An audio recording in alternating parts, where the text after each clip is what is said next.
Welcome to the slop farm. Enjoy the video. You start by inspecting straps and anchors to ensure safety. Look for frays, bent hooks, or weak anchors because failure here causes loss. Once done, position the load and choose paired anchor points near the vehicle's center of gravity to prevent shifting. Make sure the ratchet is open, then feed the strap tail through the mandrel from the bottom, pulling through until slack is gone.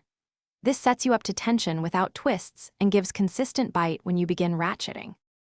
Next, you focus on controlled tensioning so the load stays secure without damage. First, pull the free end tight by hand to remove slack, then use short ratchet strokes to incrementally increase tension. This prevents sudden jerks.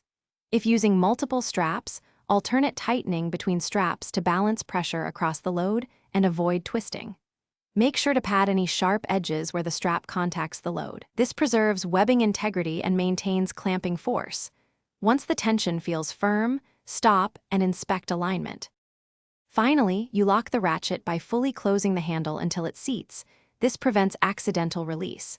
Secure excess webbing by tucking it under the strap or using a half hitch so it cannot flap in wind. Then perform a firm pull test on the load and visually confirm anchor integrity. Make sure to recheck tension after the first few miles because settling can occur. If you notice slipping, noise, or movement, stop, loosen the strap, rebalance the load. And retention, this quick troubleshoot keeps you safe on the road. Thanks for watching. Consider subscribing if we helped you today.